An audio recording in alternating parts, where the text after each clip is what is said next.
Si Bato may pahiring po ulit mga bossing, sabi ni Neil Repair Subsoul. Oh, type mo, Boss Mark. Maganda naman ho talaga eh. Oh.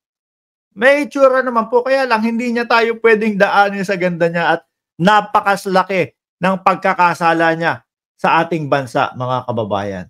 Oh. Game ha? Dito na tayo kay Bato. Naku po. Sasabihin ko, uunahan ko na po kayo mga bossing. Unang-una pa lang po, maiinis, mabubwisit, magagalit. Sayang ang pera ng taong bayan eh. Kalmahin nyo na lang po ang sarili ninyo. Oh. Senator Bato de la Rosa! Magsasayang po ba ulit tayo ng pera ng kaban ng bayan? Para po sa mga pahiring-hiring ninyo na alam naman namin na bias?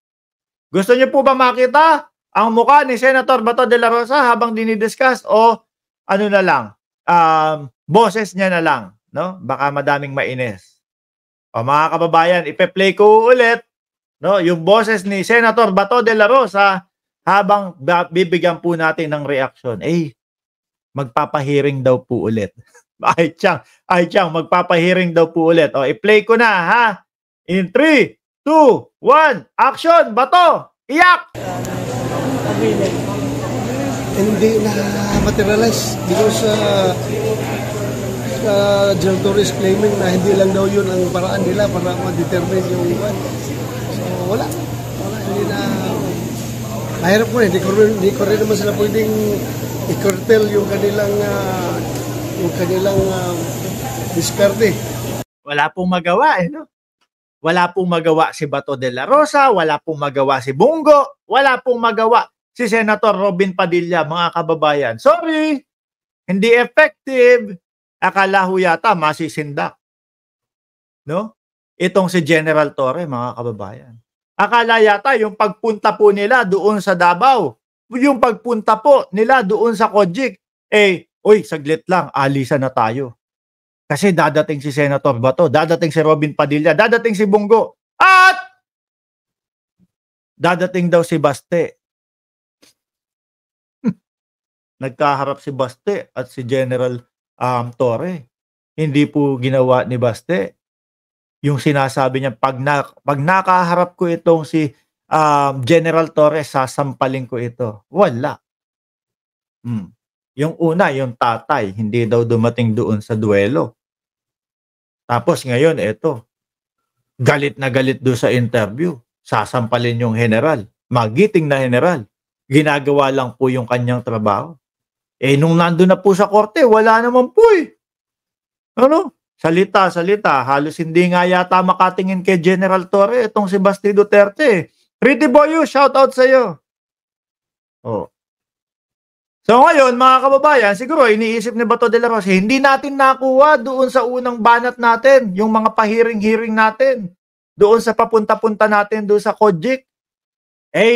Umisa pa tayo ng hearing. Baka pwedeng, Senator Bato de la Rosa, baka pwedeng mag-ano na lang kayo, press conference na lang kayo, kasi gano'n naman ang nangyayari eh. Para naman hindi na gastos ng bayan. Di ba? Sabi ni Ay Chang, umalis nga agad si Mayor Basti eh. Kinabahan ho siguro. Baka kulang na lang habang nagbabasa po nung kanyang speech, nanginginig na gano'n, baka lumapit sa akin si Torre, baka ako ang sampalin, baka hindi siya yung sasampalin ko. Kaya umalis na tayo dito. Nandito si Torre. Hindi ko kayang gawin yung pananampal. Senator Bato de la Rosa, baka naman po pwede, no? Request lang namin. Total naman, doon sa mga hearing mo, puro naman Cojic ang naririnig namin. Puro naman kayo ang naririnig namin. No? Pag magsasalita, yung aming magiting na general, para i-justify yung ginagawa nila doon, sandamakmak na balakid ang ginagawa nyo. Magsasalita si Torion. Magsasalita si Jason Sa, na kulang ang ngipin. Magsasalita yung si ano pangalan nun? Si Baduy. Baduy ba? Baduy. Kala ko Baduy. Magsasalita si Baduy. Lahat kinokontra. Tapos kapag magsasalita ang ating general, mukhang mainit ang ulo ni Bato de la Rosa, mukhang inis na inis. Oh, magpa-presko na lang kayo kasi gano'n naman ang ginagawa nyo para hindi na kaban ng bayan ang inyong ginagasta. Yung mga kapaganyan-ganyan nyo, wala naman din kwenta.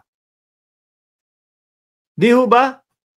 Alam naman ng taong bayan, ramdam ng taong bayan. Kaya siya, dapat pala sabihin ko mali yung pagsita ko doon sa mga PNP kasi nakama sila ganito. Hindi mo makukuha ang taong bayan sa ganun. Alam ng taong bayan, no? Kung sino at kung para kanino yung mga pahiring-hiring na yan. Oh. Di ba? Mga kababayan, sabi nga doon sa sabi doon sa news, mga bossing, pinangunahan. Ewan ko kung ano yung nagbalita. No? Sabi, pinangunahan ni Senator Bato de la Rosa, Robin Padilla at Bungo. No? Ang hearing ng Senado tungkol doon sa excessive power daw po ng kapulisan. At sabi doon sa balita, ang tatlo pong ito ay kilalang mga madikit na kaibigan ni Apollo Kibuloy. Oh. Paano yun? Bato?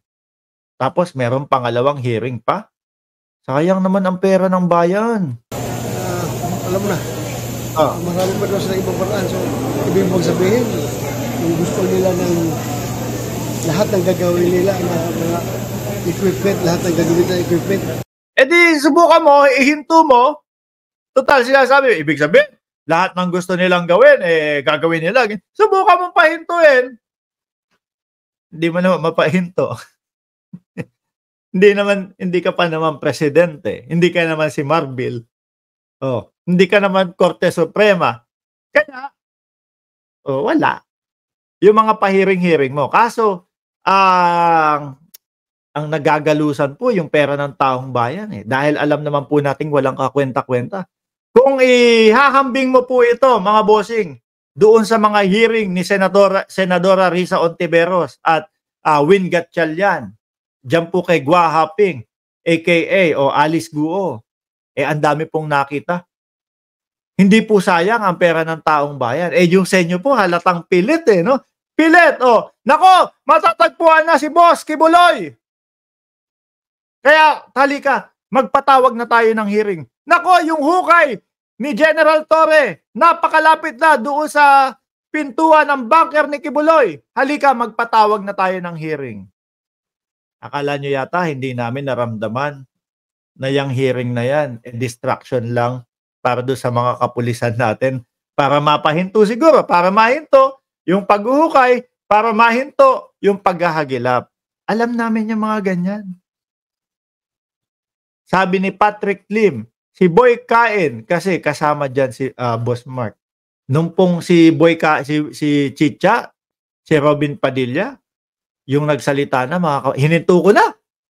Hindi ko na ho pinakinggan, wala na hong kwenta, mga kababayan. Hinintay ko lang talaga na matapos yung pagsasalita ng ating magiting na general na si General Torre.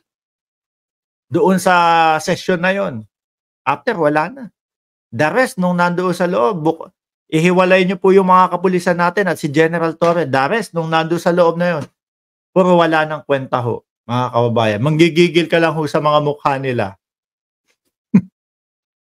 Tapos, ito pang mga mukha nila, Jason, sa ang makikita mo, no? Ang aasim ho. Parang hindi ho nalilig. Pwede ho tayong bumanat ng physical kumbaga pwede ho tayong bumanat sa itsura ni Jason sa kasi gawain niya naman din po yan, mga kababayan, no? Kung hamakin ni Jason sa ang ating unang ginang, siya lang pwedeng gumawa ng ganon. Huwag mong gagawin sa iyong kapwa ang ayaw mong gawin sa iyo. Ganun lang naman po yun. Bato, itutuloy mo pa ba? Ganun din ang gagawin natin ng Jesus Christ. Magbinta rin ng kahit anong equipment. So, hindi na-control yung tutusan. Okay na. Sana wag na matuloy. Okay na sa amin kahit na hindi mo sabihin kung hindi na natuloy. Ganito, walang problema. At ang importante, safe ang kaban ng bayan. No? Sa mga ganyang walang kakwenta-kwenta. Nawawaldas lang ho ng walang kakwenta-kwenta, mga kababayan.